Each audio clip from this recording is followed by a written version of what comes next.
The goal of the game of KeyForge is to forge all 3 of your keys before your opponent. Once you've forged all 3, each of which costs 6 Ember unless stated otherwise, you've won the game. Usually the only time you're allowed to forge a key is at the very beginning of your turn, if you have enough Ember.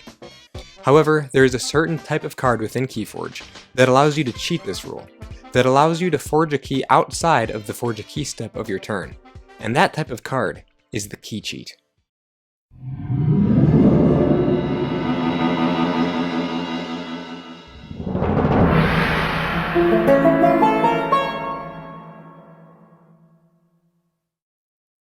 This story begins with Call of the Archons, KeyForge's very first set. This was the era in which the shenanigans of Saurian, Star Alliance, and Unfathomable did not exist, and each house did what it's meant to do best. Shadows stole obscene amounts of Ember, Untamed had potential to burst 20 or more Ember in a single turn, and this was incredibly suffocating to play against, limiting what you could or could not play, and occasionally not letting you play at all. In Call of the Archons, there were 5 key cheats, and House Untamed was certainly the king of the hill in that regard. Untamed had the 2 key cheats that have been marked as infamous within the key cheat spectrum, by far the easiest to pull off in the history of the game. These were Key Charge and Chota Hazri. One is an action and the other is a creature, and they both function the exact same. They read, play, lose 1 Ember. If you do, you may forge a key at current cost. In other words, if keys cost 6, which they do 90% of the time, and you have 7 Ember, you can forge a key with one of these cards in hand. These cards are definitely fantastic on their own, but their power is elevated exponentially by the fact that they're in House Untamed. Coda Untamed features a number of cards that can allow you to recur your key cheats and play them multiple times within a single game, sometimes even within a single turn. In addition, Untamed also generates Ember like no other house, what with infamous cards like Full Moon, Hunting Witch, and Dust Pixie all at common, allowing them to come in multiples quite frequently. But the cards that make Key Charge and Chota Hazri really shine are cards like Nepenthe Seed and Nature's Call. With Nepenthe Seed, you can pull Key Charge right back to your hand after having played it. Chota Hazri has a similar function with Nature's Call. You can play him down to forge a key, then use Nature's Call to return him to your hand along with 2 other creatures, then play Chota Hazri down a second time and forge a second key. However, Untamed was not the only house with key cheats, although the others within Call of the Archons were not nearly as powerful as the previous ones. Sanctum's one and only key cheat in all of KeyForge came in the form of Epic Quest, a unique key cheat that truly is deck dependent. Without many night creatures in your deck, it can be quite difficult to pull off, and oftentimes will just end up being ignored. However, if you're up against a deck that has an Epic Quest and plenty of night creatures to complement it, it is definitely a force to be reckoned with, as it is one of the 5 key cheats in the game that allow you to forge a key at no cost. The 4th key cheat in Call of the Archons was in House Mars, a weird and tricky house that only appeared in the first 2 sets of the game and is going to appear again in the next set, Winds of Exchange. This one is called Key Abduction, which reads, play, return each Mars creature to its owner's hand. Then you may forge a key at +9 current cost, reduced by 1 for each card in your hand. On paper, this may not seem like a super great key cheat, and in Call of the Archons it certainly wasn't super fantastic, but we'll come back to this one later. In just the very next set, Key Abduction will go from a good key cheat to a key cheat that truly is to be feared in certain decks. The last key cheat in Call of the Archons is Key of Darkness, a card that appeared in House Shadows. This key cheat is widely considered to be one of the worst in the game, extremely difficult to pull off. Both of the conditions stated on the card are difficult positions to find yourself in, requiring you either to be sitting at a whopping 12 Ember, or having 8 Ember while the opponent has none, assuming keys cost 6. Rarely will either of these scenarios occur, and it's made even more unreasonable seeing as you have to call House Shadows to be able to play the card itself. That was one comfort for KeyForge players back in the Coda era. Shadows was far and away one of the strongest houses in the game at that point, an absolute menace in competitive play, but at least they didn't have a good key cheat. Had they possessed a strong, easy key cheat back then, there's no telling how broken and overpowered of a house Shadows would have been. About half a year later, KeyForge's second set was released, Age of Ascension. Each house was generally toned down a few notches, and many of the strongest cards from Call of the Archons, such as Library Access and Bait and Switch, were not reprinted, and haven't been ever since. When it comes to reprinted cards, key cheats did not suffer the same fate. Every key cheat from Call of the Archons, Epic Quest, Key Abduction, Key of Darkness, Key Charge, and Chota Hazri reappeared in Age of Ascension. While the two Untamed key cheats were still potent, they weren't nearly as strong because the house itself had been nerfed in power level significantly. Hunting Witch and Dust Pixie were both gone, and while Nature's Call still existed, it was still much harder to combo massive Untamed turns. While Sanctum remained much the same between Coda and AoA, and thus Epic Quest's potency was relatively unaffected, Shadows received perhaps the heaviest nerfs of all the houses. Key of Darkness was just as hard to pull off as ever, if not more so. However, Shadows did receive a new key cheat in the form of Nightforge, an action that reads Play. If you have not forged a key this turn, you may forge a key at +4 current cost. Definitely more reasonable than Key of Darkness, but still made difficult by the fact that you need to call House Shadows in order to play it. Meanwhile, Key Abduction in House Mars reached new heights with the insane and crazy things it could do, and it was because of the appearance of a brand new Mars action card, Martian Generosity. Martian Generosity reads Play, lose all of your Ember. Draw 2 cards for each Ember lost.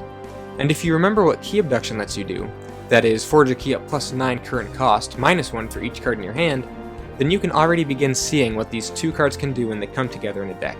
Decks that can do this have come to be known as Genka decks, and they are one of the most feared AoA deck archetypes in the game. 2 brand new key cheats made their way into Age of Ascension in addition to Nightforge, the first of which is Might Makes Right in House Brobnar. This is Brobnar's only key cheat in the game, and it suits them perfectly. It reads, Play, you may sacrifice any number of creatures with total power 25 or more. If you do, forge a key at no cost. This key cheat was usually pretty easy to pull off, seeing as it showed up in House Brobnar, and was good as a surprise third key. Obviously, it wasn't great for forging your first or second key, seeing as you're losing most of, if not all of your battle line, but for a third key it's great, and its power is amplified even more by the fact that it lets you forge a key at no cost, the second of 5 key cheats in the game that allow you to forge for free. The last AoA key cheat is actually the third of these 5 key cheats that allow you to forge at no cost, and it's called Redacted. It's a Logos artifact that reads, after you choose Logos as your active house, put 1 Ember from the common supply on Redacted. When there are 4 or more Ember on Redacted, destroy it and forge a key at no cost. Once placed on the board, it can pose quite a threat, giving your opponent limited time before you up and forge a key simply by calling Logos enough times. In the end, simply playing the game the way you normally would will eventually get you to fill up Redacted with the 4 necessary Ember and get you a free key. And with Redacted, we round off the AoA key cheats and move on to the next KeyForge set. The set that made the board an integral factor to success. The set that would rival even Call of the Archons in sheer power. This set is Worlds Collide. House Mars and House Sanctum both left the roster of houses, and were replaced by houses Saurian and Star Alliance. Both of these houses thrived on the new mechanics introduced to the game in Worlds Collide, and have been hailed as 2 of the most powerful within the game. The Saurians exploited, captured, and exalted Ember to a terrifying extent, having the ability to spend it for their own keys or simply move it to the common supply. And Star Alliance was so diverse and strong in what it could do that it became, when left undealt with, a house you could call over and over and over again and win the game straight away. And let's just say the key cheats in this set were no joke either. The Saurians came in strong with a whopping 3 key cheats to their name, in the forms of Triumph, Imperial Forge, and the Colosseum. Imperial Forge allows you to forge a key at +8 current cost, -1 for each Ember on friendly creatures, which is not difficult to do in the slightest, what with all the exalting and capturing Saurian does. The Colosseum was an artifact that required a unique counter, the Glory counter. Every time an enemy creature is destroyed, a Glory counter is placed on the Colosseum, and it has the Omni effect of, if there are 6 or more Glory counters on the Colosseum, remove 6 and forge a key at current cost. This key cheat is great in that it's not overly difficult to pull off, but it does require a balance between fighting and Ember generation in order for it to work to its fullest potential. The last of the Saurian key cheats happens to be the 4th of the 5 key cheats that allow you to forge at no cost, and it is the card Triumph, which reads, Play. If there are no enemy creatures, exalt each friendly creature. If you do, and there are 6 or more friendly creatures, forge a key at no cost. Extremely conditional, but like any free key cheat, it needs to be. But with all of the big, strong creatures that are in Worlds Collide, and the multitude of ways to elevate the power of your creatures exponentially, it's not always as hard as it seems to get this Triumph to work. House Star Alliance came out with a decent key cheat of their own, called Forging an Alliance. It reads, play. Forge a key at +7 current cost, reduced by 1 to a maximum of 6 for each house represented among cards in play. This key cheat is really not all that difficult to pull off, unless you're against a deck with the same houses as you. But even in that scenario, you'd still only need 10 Ember for a key, assuming keys cost 6, and that's really not asking too much, what with all the wild shenanigans Star Alliance can pull off. House Dis also received its first key cheat, a wonderful artifact known as Obsidian Forge. This just so happens to be my personal favorite key cheat, and it reads, Action. Destroy any number of friendly creatures. You may forge a key at +6 current cost, reduced by 1 for each creature destroyed this way. If you forge a key this way, destroy Obsidian Forge. Not only is this usually quite an easy key cheat to pull off in any halfway decent deck, it also has many uses beyond being simply a key cheat. If you're up against a Quixelstone deck, you can keep your own creature count lower than that of your opponents, thus preventing them from playing creatures. Overall, Obsidian Forge is a great utility card far beyond its intended use as a key cheat, and that's one of the reasons I appreciate it so much. Key of Darkness and Shadows also reappears in this set, as in all the sets before it, and thankfully this is the last time we have to see it. After Worlds Collide, it does not get reprinted. But what's interesting is that Redacted, that wonderful artifact key cheat from Age of Ascension, does not appear in Worlds Collide, but is instead replaced by the trashy Data Forge, a Logos action that reads, Play. You may forge a key at +10 current cost, reduced by 1 for each card in your hand. Quite literally, this card is just a worse version of Key Abduction from Coda and AoA. Not only does it cost 1 Ember extra, but it also doesn't return any cards to your hand upon play. Sure, Logos is all about archiving and getting more cards into your hand, but that's still far more difficult to do than to simply play creatures out then return them to your hand by playing a card. Ultimately, Worlds Collide Data Forge was just not very good, but it would find new life in a different set later on. And those are all the key cheats featured in Worlds Collide. Many of the key cheats that were in Age of Ascension do not make a reappearance. No more Key Charge, no more Chota Hazard, and no more Might Makes Right, which I personally think would have elevated Worlds Collide Brobnar from absolute trash to slightly okay. Since Mars and Sanctum were removed from the house roster for Worlds Collide, Key Abduction and Epic Quest are gone as well. Night Forge from Shadows thankfully has not been reprinted either. It didn't show up in Worlds Collide, nor did it show up in KeyForge's next set, that of Mass Mutation. Halfway through the year 2020, KeyForge's 4th set was released, Mass Mutation. One of the most balanced sets to date, if not the most balanced, Mass Mutation pushed the fold of what KeyForge could do like never before. It added the brand new enhancement mechanics, adding Ember, capturing, card draw, and damage pips to cards within your deck. It also added the insane gigantic creatures so large and powerful they require 2 whole cards to fit on. Overall, Mass Mutation was a set like no other, and its key cheats, though few, reflect that. Obsidian Forge from Worlds Collide stuck around, made even more powerful by the abundance of fantastic destroyed effects found everywhere in House Dis. Redacted from Logos was reprinted from Age of Ascension after its strange hiatus in Worlds Collide. Forging an Alliance from Star Alliance was reprinted as well, just as strong as ever. Only 2 new key cheats were created for Mass Mutation, and both of them were creatures. The first is in House Untamed, the 2-power creature KeyFrog. It has a destroyed effect that reads, Destroyed, forge a key at current cost. In certain situations, KeyFrog poses a terrifying threat on the board, and in other situations it's no threat at all. If you play KeyFrog with more than enough Ember to forge, and your opponent has no way to take you off check, your opponent is left in quite the conundrum. If they kill KeyFrog to get it off the board, you forge a key. But if they leave it on the board so you don't forge that key, on your very next turn you'll undoubtedly have a way to kill your KeyFrog and forge anyway. The second new key cheat introduced in Mass Mutation is the Disc creature Desire, one of the 7 deadly sin creatures that can be found throughout the set. The sins are quite rare and incredibly powerful, and the more of them you have in your deck, the more exponentially powerful they become, each of them working off each other and acting as high priority must-kill creatures. Desire, being a key cheat, is one of the stronger of the sins, not only making keys cost +4 just by being on the board, but also having text that reads, Reap, forge a key at current cost, reduced by 1 for each friendly sin creature. With Desire on the board, keys cost 10, so forging a key at 10 minus 3, 4, or 5, or maybe even 6 or 7 is pretty crazy. And with Desire, we have wrapped up the key cheats of Mass Mutation. Only one set remains, that of Dark Tidings, the newest set in the game, fresh and barely touched. Dark Tidings was released relatively early in 2021, with a staggered release schedule for various countries. Dark Tidings is unlike any set before it, introducing the brand new Tide mechanic, evil twin variants of existing decks, and a new house, one to replace House Dis, that of House Unfathomable.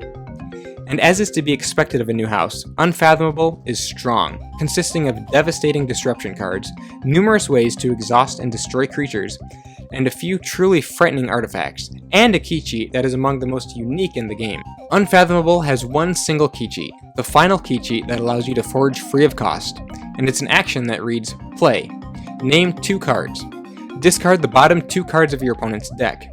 If they are the named cards, purge Dark Discovery and forge a key at no cost. Now, under normal circumstances, this would be practically impossible to do. How in the world are you meant to know what the bottom 2 cards of the opponent's deck are?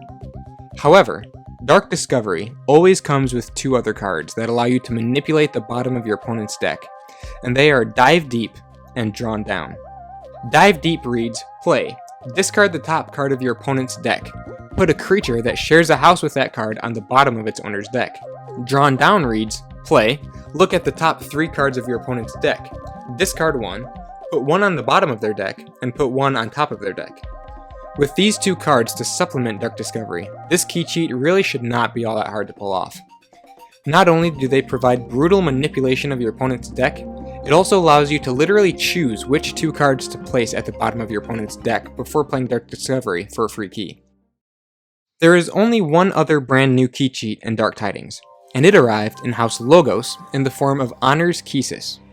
It reads, play. Forge a key at +7 current cost, reduced by 1 for each card you have played this turn, including this one.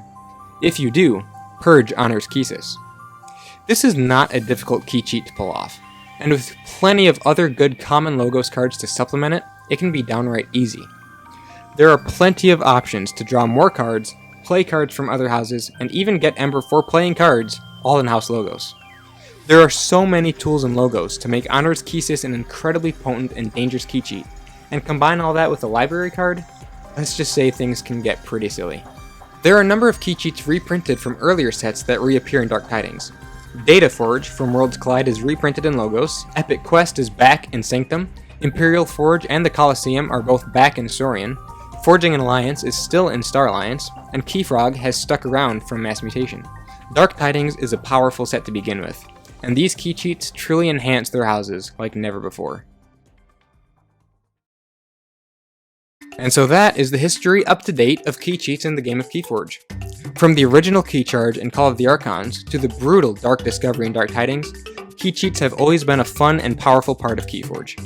Though strong and extremely useful in many cases, key cheats are rarely necessary to succeed in the game of KeyForge, but when pulled off successfully, they are often quite rewarding and can put the opponent on their back foot, or just straight up win you the game. Personally, I cannot wait to see what sort of new and inventive key cheats are introduced in later sets of the game, and what sort of mechanics they might require in order to be pulled off. But that's all for now. Thanks for watching, and I'll see you next time.